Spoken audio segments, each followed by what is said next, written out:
Hello दोस्तों, नमस्कार आप सभी को और जय हिंद। आप सभी का स्वागत है हमारे चैनल RK स्टडी कंपटीशन 1 पर।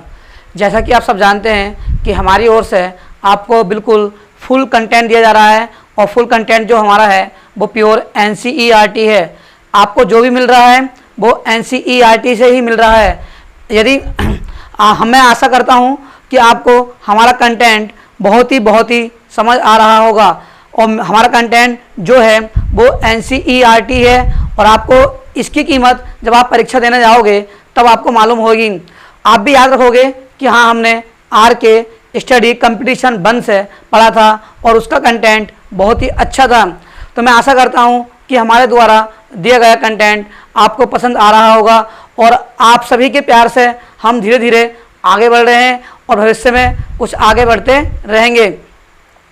हम आने वाले वक्त में आपको हर एक सब्जेक्ट का स्पेशल रूप से क्लास मिलेगी आपको और हर एक सब्जेक्ट की कोशिश ये करेंगे कि आपको NCERT कंटेंट दिया जाए और जितना हो सके हम उतना आपके बारे में सोचेंगे। तो जैसे कि हम पढ़ रहे हैं बायोलॉजी और बायोलॉजी में भी चल रही है हमारी सीरीज। बायोलॉजी में हम पढ़ रहे हैं पाचन तंत्र और पाचन तंत्र में आज जो हम पढ़ेंगे वो पढ़ेंगे यकृत। क्या पढ़ेंगे? यकृत, जिसे बोलते हैं लीवर। तो देखिए, उससे पहले मैंने आपको बताया हम पढ़ रहे हैं वो हमारी पाचक ग्रंथियाँ और पाचक ग्रंथियों में मैंने आपको जो पहला चल रहा हमारा वो चल रहा है लार। और लार क्या होती है? उसे बोलते हैं हम सैलिवा। क्या बोलते हैं? सैलिवा। देखिए, लार में 3 प्रकार के एंजाइम पाए जाते हैं। कितने प्रकार के? 3 प्रकार के एंजाइम पाए जाते हैं। किसमें? लार में। अब कौन कौन से होते हैं मैंने आपको बताया। सबसे पहला जो होता है वो होता है श्लेष्म। क्या होता है? श्लेष्म। तो श्लेष्म जो होता है मुख गुहा की दीवारों को चिकना बनाता है। और जो सैलिवा होती है उस सैलिवा जिसे बोलते हैं लार, लार का काम ही क्या होता है? भोजन को चिकना बनाना। क्या होता है? लार का काम क्या होता है? भोजन को चिकना बनाना। अब देखिए, जो एंजाइम होते हैं हमारे, कितने प्रकार के एंजाइम होते हैं? 3 प्रकार के और तीनों का ही अपना अपना कार्य होता है। सबसे पहला जो होता है श्लेष्म, श्लेष्म का कार्य क्या है? भोजन को चिकना बनाना। और फिर दूसरा जो होता है हमारा वो होता है एमाइलेज। क्या होता है? एमाइलेज, जिसे बोलते हैं टाइलिन। किसे बोलते हैं? टाइलिन। तो इस टाइलिन का कार्य जो होता है, जो स्टार्च होता है जिसे हम बोलते हैं मंड। किसे वो क्या बोलते हैं? मंड। तो स्टार्च या मंड को शर्करा में बदलना। किसमें? शर्करा में बदलना। और जो शर्करा का कार्य होगा वो कार्य होगा भोजन को मीठा बनाना। तो यही क्वेश्चन ये पूछा जाता है कि बताइए, जो मुख गुहा में आंशिक पाचन जो होता है वो किसका होता है? वो होता है शर्करा का।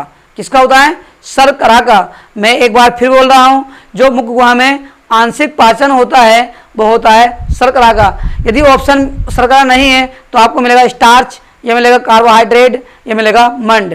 तो आपको विशेष रूप से अच्छे से ध्यान से पढ़कर आपको अपना ऑप्शन टिक करना है। अब हमारा हो गया टाइलिन या एमाइलेज। नंबर 3 पे हमारा आता है लाइसोजाइम। क्या होता है? लाइसोजाइम। और इसे बोलते हैं प्रीति जीवाणु। क्या बोलते हैं? प्रीति जीवाणु रोधक। तो ये क्या होता है? इसका मुख्य कार्य होता है जो भोजन में जितने बैक्टीरिया होते हैं, भोजन में जितने भी बैक्टीरिया होते हैं उन्हें नष्ट करना होता है। किसका कार्य होता है? लाइसोजाइम का। किसका? लाइसोजाइम का। देखिए, यहाँ से 3 क्वेश्चन आपको पूछे जाते हैं और मैंने तीनों ही आपको बता दिए हैं। और जो हम पढ़ेंगे आज वो हम पढ़ेंगे हाँ, एक बात और मैंने आपको पढ़ाया था, जो ग्रंथियाँ होती हैं, जो लार ग्रंथियाँ होती हैं वो 3 प्रकार की होती हैं। मैंने बहुत ही अच्छे से आपको चित्र बना समझाया था कि कौन सी ग्रंथियाँ कहाँ होगी। अब वहाँ से जो क्वेश्चन बनते हैं वहाँ से ये बनता है कि लार ग्रंथियों में, मैं एक बार फिर बोल रहा हूँ कि क्वेश्चन को बहुत ही विशेष रूप से ध्यान से पढ़कर अपना ऑप्शन टिक करना है। ये क्वेश्चन पूछता है कि लार ग्रंथियों में सबसे बड़ी ग्रंथि कौन सी होती है? सबसे बड़ी ग्रंथि कौन सी होती है लार ग्रंथियों में? तो पहला ही ऑप्शन आपको जो देगा वो दे देगा यकृत। तो मैंने फिर क्या कहा कि क्वेश्चन को अच्छी तरह पढ़ना है और फिर टिक करना है। तो देखिए, उसने ये पूछा है, उसने जो पूछा कि लार ग्रंथियों में सबसे बड़ी ग्रंथि कौन सी होगी, या पूछ लेगा सबसे छोटी ग्रंथि कौन सी होगी। तो मैंने आपको बताया, एक हमारी कौन सी होती है? एक होती है पैरोटाइड, क्या होती है पैरोटाइड, जैसे बोलते हैं पैरोटिड, क्या बोलते हैं पैरोटिड। कहीं कहीं आपको पैरोटाइड लिखा हुआ मिलेगा और कहीं कहीं पैरोटिड लिखा हुआ मिलेगा। तो इसे हिंदी में बोलते हैं कर्णपूर्ण ग्रंथि, क्या बोलते हैं कर्णपूर्ण ग्रंथि। एक इस कान के नीचे होती है और एक इस कान के नीचे होती है, ये दो होती हैं। तीन जोड़ी लार ग्रंथियां पाई जाती हैं। कितनी जोड़ी? 3 जोड़ी लार ग्रंथियां पाई जाती हैं। एक जोड़ी कौन सी हो गई? एक जोड़ी हमारी हो गई पैरोटाइड ग्लैंड्स। कौन सी? पैरोटाइड ग्लैंड्स। तो ये लार ग्रंथियों में सबसे बड़ी ग्रंथि होती है पैरोटाइड। और दूसरी जो होती है, दूसरी हमारी होती है सब मैक्जुलरी। कौन सी होती है? सब मैक्जुलरी। इसे हम बोलते हैं अधोहनु ग्लैंड्स। क्या बोलते हैं? अधोहनु ग्रंथि या सब मैक्जुलरी ग्लैंड्स। तो ये होता है जो होती है दूसरी। तो ये कहाँ स्थित होती है? ये निचले जबड़े के ठीक पश्च भाग में स्थित होती है। निचले जबड़े के ठीक पश्च भाग में स्थित होती है। अब नंबर 3 जो होती है, नंबर 3 होती है हमारी अधोजीवा। कौन सी होती है? अधोजीवा। इसे बोलते हैं सबलिंगुअल ग्लैंड्स। क्या बोलते हैं? Sublingual glands. तो ये जो होती है ये ठीक जीभ के फर्श पर खुलती है। किस पे? जीभ के फर्श पर, मुख गुहा के फर्श पर खुलती है। तो ये जो होती है लार ग्रंथियों में सबसे छोटी ग्रंथि होती है। अब जो हम पढ़ेंगे वो पढ़ेंगे यकृत के बारे में। मैंने आपसे बताया कि 3 क्वेश्चन बनते हैं और 3 क्वेश्चन ये बनते हैं लार में उपस्थित श्लेष्म, एमाइलेज, टाइलिन और लाइसोजाइम उपस्थित होते हैं। एमाइलेज को क्या बोलते हैं? वो बोलते हैं टाइलिन। क्या बोलते हैं? टाइलिन। और लाइसोजाइम क्या होता है? देखिए टाइलिन क्या होता है? टाइलिन एंजाइम मंड या स्टार्च को शर्करा में बदलकर भोजन को मीठा बनाता है। मैंने आपसे क्या बताया? जो टाइलिन होगा या एमाइलेज होगा वो क्या कार्य करेगा? वो मंड या शर्करा को बदलकर भोजन को, मंड या स्टार्च को शर्करा में बदलकर क्या करता है? भोजन को मीठा बनाता है। कौन? एमाइलेज या टाइलिन। अब देखिए अर्थात ये शर्करा का आंशिक पाचन करता है। शर्करा का आंशिक पाचन करता है। ये क्वेश्चन बना हुआ है, मैं एक बार फिर बोल रहा हूँ आपको। यहाँ से क्वेश्चन पूछा गया था कि शर्करा का आंशिक पाचन कौन करता है? तो वो होता हमारा एमाइलेज या टाइलिन। एमाइलेज या टाइलिन। देखिए लाइसोजाइम एंजाइम जो होता है ये बैक्टीरिया या जीवाणु को नष्ट करता है, इसलिए इसे प्रतिजीवाणु कारक कहते हैं। अब यहाँ से क्वेश्चन ये पूछा गया था कि प्रतिजीवाणु कारक किसे कहते हैं? प्रतिजीवाणु कारक किसे कहते हैं? वो बोलते हैं लाइसोजाइम को। किसे बोलते हैं? लाइसोजाइम को। विशेष रूप से अच्छे से ध्यान करके आपको पढ़ना है और तभी अपना टिक करना है। अब ये क्वेश्चन पूछता है कि बैक्टीरिया को भोजन में बैक्टीरिया को कौन नष्ट करता है? भोजन में बैक्टीरिया को कौन नष्ट करता है? तो किसका कार्य होता है? लाइसोजाइम का। और शर्करा का आंशिक पाचन कौन करता है? शर्करा का आंशिक पाचन कौन करता है? तो वो होता है हमारा टाइलिन। क्या होता है? टाइलिन या एमाइलेज। तो आपको बहुत ही विशेष रूप से ध्यानपूर्वक पढ़कर अपना ऑप्शन टिक करना है, कोई गलती नहीं करनी है। थोड़ी सी चूक आपको बहुत पीछे छोड़ सकती है। आज के ज़माने में कंपटीशन बहुत हाई हो चुका है, आप सब जानते हो। प्रत्येक विद्यार्थी लगा हुआ है कोशिश में और हर कोई सफल होने की कोशिश करता है। तो आप भी उनमें से एक हैं। आप भी ये सोच रहे होगे कि हम भी मेहनत करें, अच्छे से पढ़ाई करें, हम नंबर में पीछे ना रहें किसी से भी। तो दिल से मेहनत कीजिए, अच्छे से मेहनत कीजिए। अब जो हम पढ़ेंगे वो पढ़ेंगे यकृत। आप इसे इतने नोट कीजिए।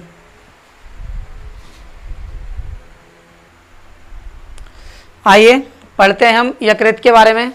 जैसा मैंने आपको बताया कि हम जो पढ़ेंगे हर एक टॉपिक को बहुत ही डीपली पढ़ेंगे और कहाँ से क्वेश्चन बनते हैं मैं आपको हर एक प्रकार से बताऊंगा कि यहाँ से क्वेश्चन पूछे जाते हैं। आप कोई सा ही प्रैक्टिस सेट लगाइए, आपको 101% हमारा कंटेंट मिलेगा। देखिए पढ़ते हैं यकृत। मैंने आपके सामने एक चित्र बनाया है और चित्र के सामने हम चित्र के माध्यम से कुछ समझते हैं। देखिए ये हमारा क्या होता है? ये एक यकृत होता है हमारा। क्या होता है? यकृत। इसे लीवर बोलते हैं। क्या बोलते हैं? लीवर। तो ये यहाँ से पहला क्वेश्चन ही पूछता है कि हमारे शरीर की सबसे भारी ग्रंथि कौन सी होती है? तो वो होती है लीवर। जिगर या यकृत। लीवर, जिगर या यकृत, 3 नाम है इसके, आपको ध्यान रखने हैं। तो सबसे भारी होती है, लगभग 1.5 किलो की होती है, हम कह सकते हैं 1500 ग्राम की। कितने की? 1500 ग्राम की। अब देखिए ये 2 भागों में विभाजित होता है। ये जो आकृति दिखाई दे रही है आपको, ये होती है हाशियानुमा। कैसे होती है? हाशियानुमा। तो जो डोनेट किया जाता है, जो लीवर का भाग डोनेट किया जाता है, वो लीवर का ऊपरी भाग डोनेट किया जाता है। समझना ध्यान से, लीवर का ऊपरी भाग डोनेट किया जाता है। देखिए अब इसे बोलते हैं हम फैल्सीफेरोल। तो हाशिए के आकार की आकृति होती है, इसे बोलते हैं फैल्सीफेरोल। अब आप देख रहे होंगे कि जो ये वाहिका होती हैं, नलिकाएं होती हैं, ये अग्नाशय से जुड़ी होती हैं। और अग्नाशय क्या होता है? अग्नाशय एक पत्तीनुमा संरचना होती है। इसके बारे में बाद में पढ़ेंगे। सबसे पहले हम जो पढ़ेंगे यकृत के बारे में। अब आप देख रहे होंगे कि ये एक आकृति दिखाई दे रही है आपको, और ये आकृति कैसी है? एक नाशपाती जैसे आकार है इसका। कैसा? नाशपाती जैसा आकार। और इसे हम बोलते हैं पित्ताशय। क्या बोलते हैं?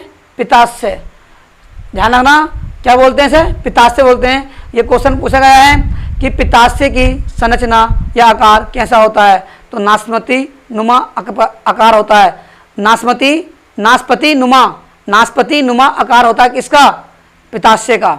देखिए अब जो ये नलिका दिखाई दे रही है आपको, ये नली जो होती है इसे बोलते हैं सिस्टिक वाहिका। क्या बोलते हैं? सिस्टिक वाहिका। अब जो हमारा यकृत होता है वो कुछ पदार्थों का निर्माण करता है, जैसे कि पित्त रस का उत्पादन करता है। किसका? पित्त रस का, हिपेरीन का। किसका? हिपेरीन का। और जो हमारा होता है विषैले पदार्थों को बाहर निकालता कौन? यकृत। देखिए मैंने आपको बताया, तो यकृत का जो वो होता है कार्य होता है, वो पित्त रस का निर्माण करना होता है। अब पित्त रस से क्वेश्चन पूछता है। पहली बात, पित्त रस का उत्पादन कौन करता है? वो करता है यकृत। पित्त रस का उत्पादन कौन करता है? यकृत करता है। और क्वेश्चन पूछता है कि पित्ताशय में पित्त रस को कौन ले जाता है? पित्ताशय में पित्त रस को कौन ले जाता है? वो ले जाती हैं सिस्टिक वाहिका। कौन ले जाती हैं? सिस्टिक वाहिका, बोलते हैं सिस्टिक डक्ट। देखिए अब क्वेश्चन, दूसरा क्वेश्चन देखिए, ये पूछता है कि पित्त रस इकट्ठा कहाँ होता है? स्टोर कहाँ होता है? पित्त रस स्टोर कहाँ होता है? तो वो होता है पित्ताशय में। ध्यान रखना, जो निर्माण करता है वो यकृत करता है, और इकट्ठा जो होता है वो पित्ताशय में होता है। कहाँ होता है? पित्ताशय में। अब एक क्वेश्चन बनता है कि अमाशय में पित्त रस को कौन ले जाता है? दूसरी बात ये ध्यान रखनी है, जो पित्त रस होता है वो एंजाइम नहीं होता, ध्यान रखना, पित्त रस जो होता है वो एंजाइम नहीं होता। ये वसा का पाचन करता है। ये क्या होता है? वसीय होता है। क्या होता है? वसा का पायसीकरण करता है। ठीक है। अब देखिए, अब मैंने बताया कि अमाशय में कौन ले जाएगा? तो अमाशय में जो ले जाती हैं वो ले जाती है सामान्य पित्त वाहिका। कौन ले जाती है? सामान्य पित्त वाहिका। यहाँ क्या होता है हमारा? यहीं तो अमाशय होता है हमारा, इसे बोलते हैं स्टोमच। क्या बोलते हैं?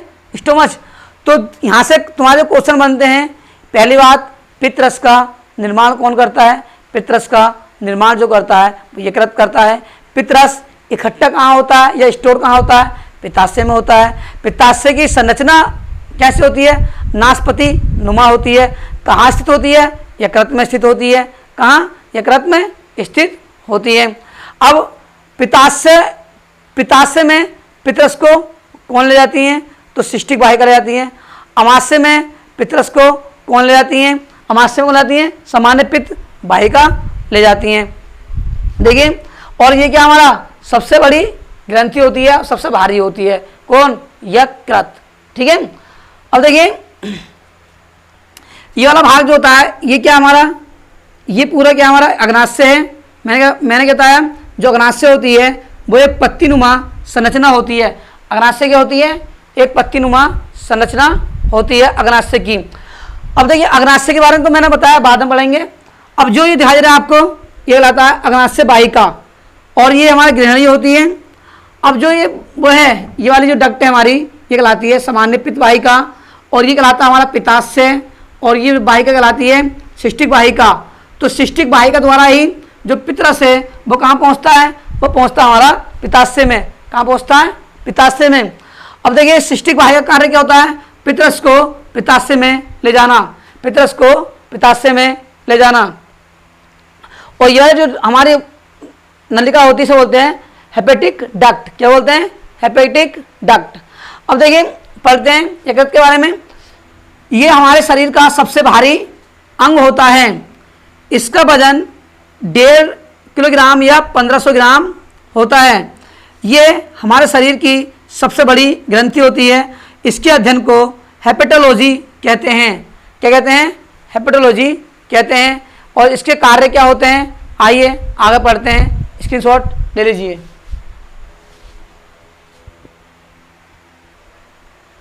देखिए हम जो पढ़ेंगे, अब पढ़ेंगे यकृत के कार्य। तो यकृत के कार्य क्या होते हैं, मैंने आपको बताया कि क्या करता है, पित्तरस का निर्माण करता है। और पित्तरस के बारे में हम फुल जानकारी लेंगे, पित्ताशय के बारे में बिल्कुल फुल जानकारी लेंगे। अब देखिए जो हमारे यकृत के कार्य होते हैं, सबसे पहले यकृत का जो कार्य होता है वो पित्तरस का निर्माण करना होता है। क्या होता है, पित्तरस का निर्माण करना होता है। और दूसरा कार्य क्या होता है, ये हिपेरिन को भी उत्पादन करता है। हिपेरिन, हिपेरिन जो होता है, हिपेरिन हमारा प्रतिस्कंदन जिसे बोलते हैं एंटी क्लोटिंग का कार्य करता है। कहने का मकसद ये हुआ, या कहने का अर्थ ये हुआ कि जो हमारा शरीर है उसमें जो रक्त नहीं जमता वो हिपेरिन के कारण नहीं जम पाता।